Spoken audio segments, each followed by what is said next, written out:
Okay, this is the second or third stage of painting the picket fence. And I have, on this particular one, it's a little smaller than the other one, I went ahead and went in and added some suggestions of some trees and some other things going on in the back.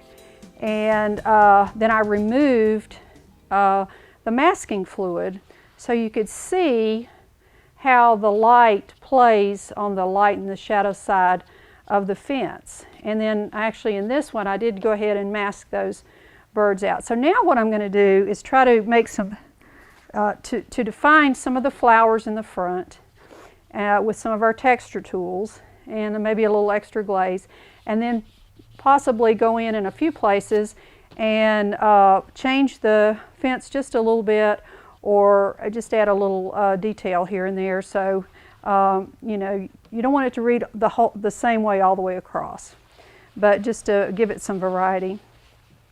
All right, so I'm going to start, actually I'm going to start by painting a little bit behind the fence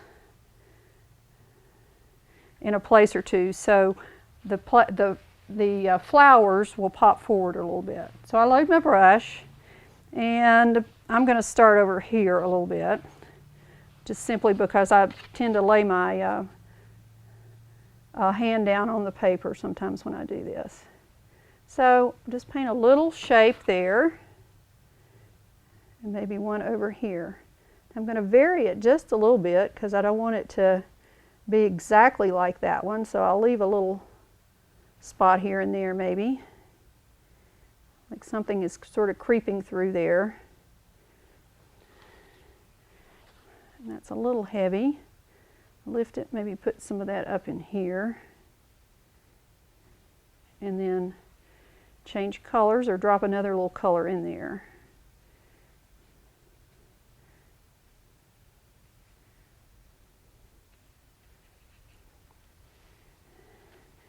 You just don't want to paint the life out of it. And this particular kind of painting, you do it in stages. You do it with glazes up, and then at the end you can add some texture and so forth. So I'm going to try to do this part pretty quickly, and then we'll get to the texture part in the front.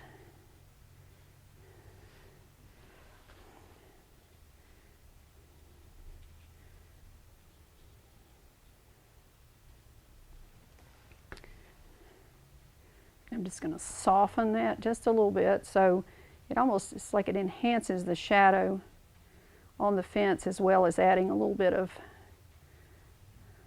something going on in the background. Put another little layer of trees back in here just to give it a little depth.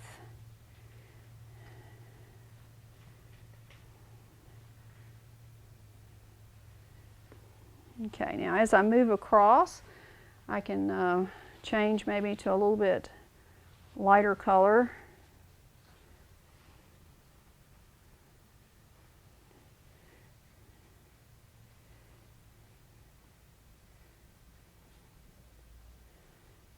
And let's see, we'll leave a little bit of that post show in there.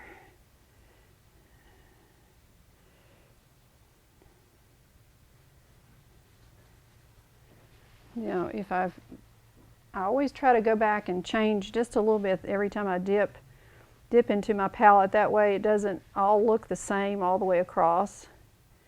A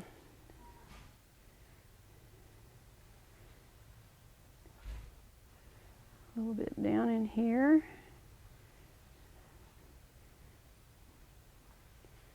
Bring it on in here.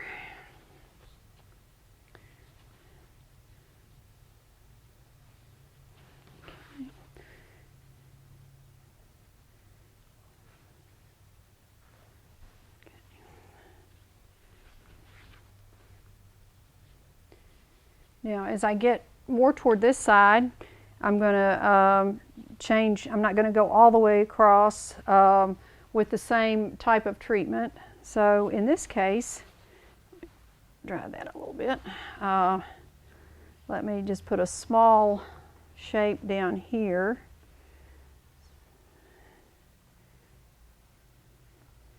And we'll change to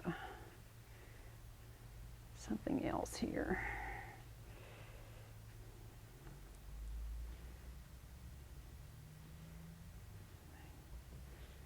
Have more emphasis on the flowers, maybe over on this side a little bit.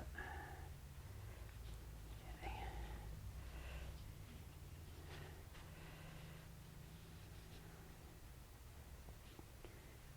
Clean that edge up just a little.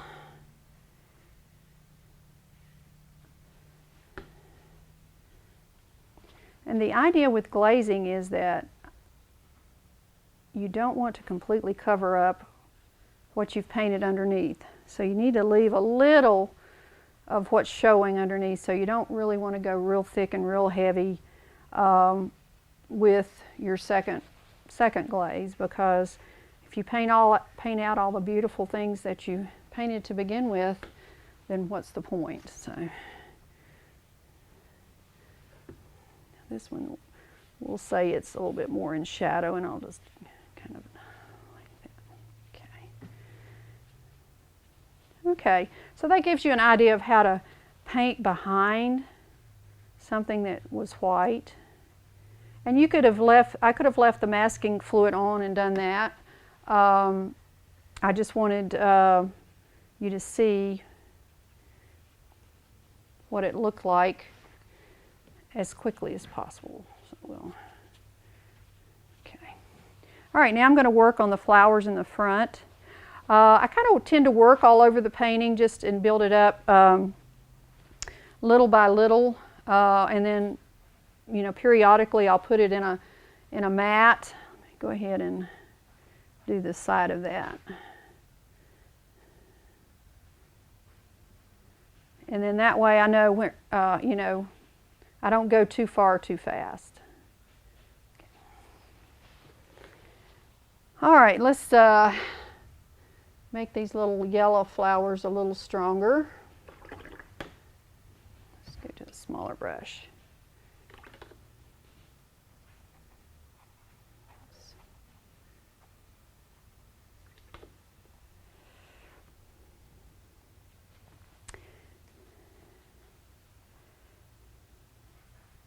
And I think about the flowers just sort of weaving in and out. From the back to the front, and I certainly don't want to make them spotty and separated. They need to be more like clusters of something, if possible.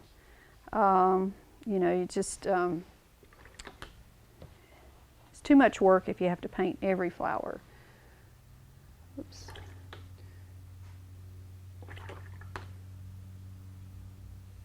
And now I'm going to put just a little more here and there on some of the reds.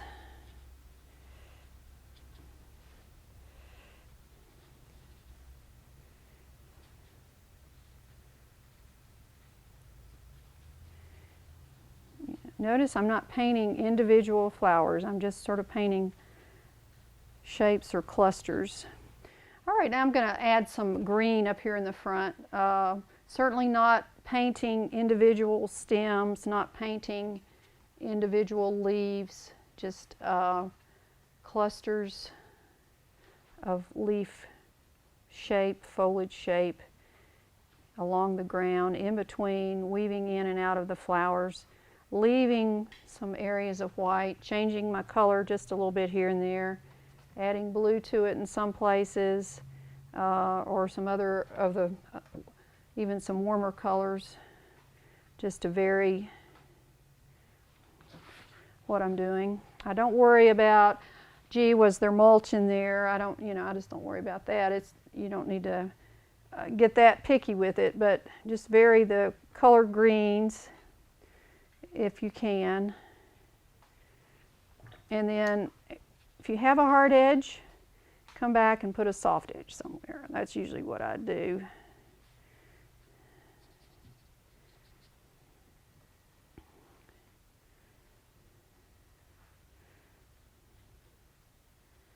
In the shadowy area, it could be a little bit more of a blue, gray, green here and there. You're just kind of connecting them we're going to connect them even more with some stems and a little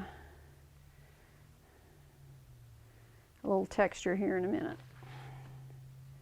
A little bit of that green back in there. Just building value and shape. Now I do want to put just a little bit more of a bit of a color back here in the back behind the bluebirds. Let's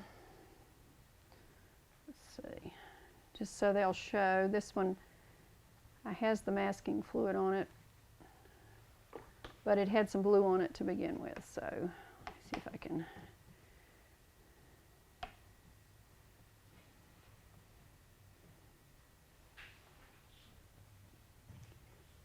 That's a little dark. I need to make sure I don't make it that dark. Oops.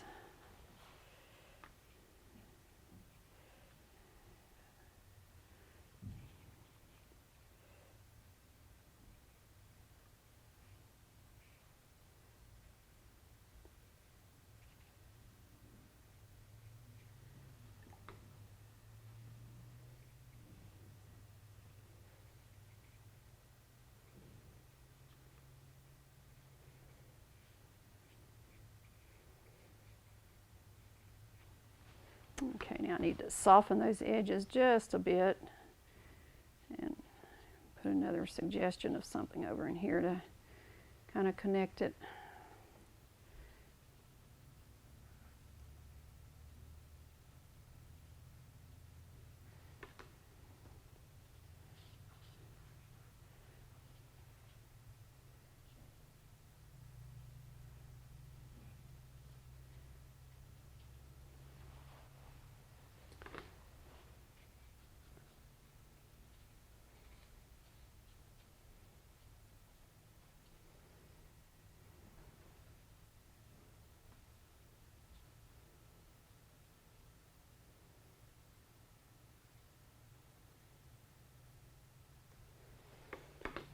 May have, let's see if I can get some of that off of there.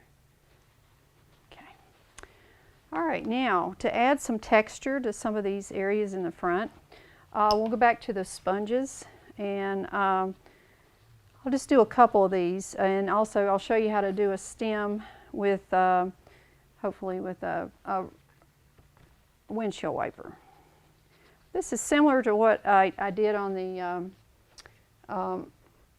flower painting, adding texture to that. So we'll see how it works. In some cases it'll work really good because it just sort of adds that little nice little extra fresh bit of color that you need, that maybe sort of you've lost it because of the glazing. And this way you can also vary where you put it and almost have it like little flowers, you know, growing up taller than what you originally had. So that would be just a nice way to add red. The yellow at this stage is a little harder to add, so I'm going to add some orange. A lot of times it's hard to glaze or put the yellow over some of the colors once you've already glazed them. So I'll just add a little orange into some of the yellows, just for a little variety.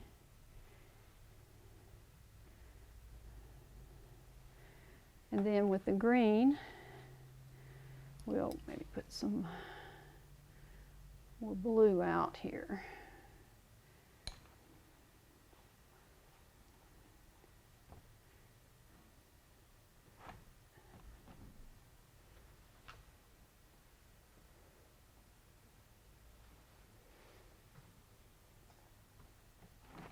Whoops.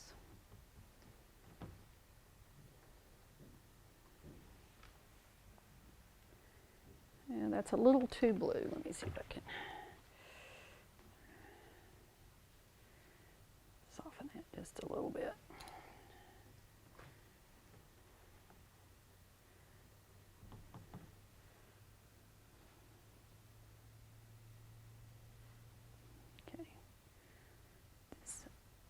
If you try to paint this, a lot of times it ends up your painting is too wet, or you don't put enough paint in your brush, or for some reason it ends up graying out an area. So a lot of times this is just the sponging is a nice solution to solving that problem. Now let me see if I can make some stems with this windshield wiper. What you do when you use this, cut up, and this is actually good for bark on a birch tree as well. You can kind of see in the palette how it kind of scrapes. If you scrape it, it'll leave some texture. But sometimes it can also be used to add stems, and then you can go back and even add some more, you know, little dots to it and so forth. Okay, now you can't really just leave it exactly all like that, but that's how you start with it, and then you can come back and vary it from area to area depending on if you want. Whoop, that's a little bright there, a little strong, but I may have to put something there. So, okay, then you can come back with more of the sponge work and kind of connect them. Or even with some green.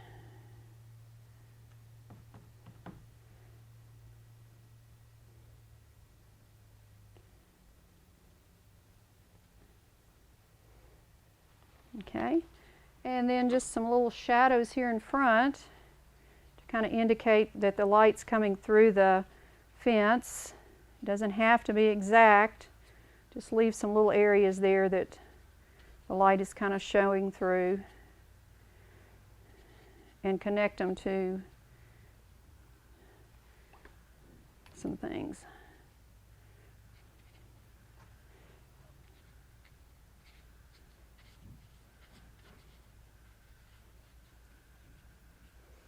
Okay, now at that stage I'd have to let that dry.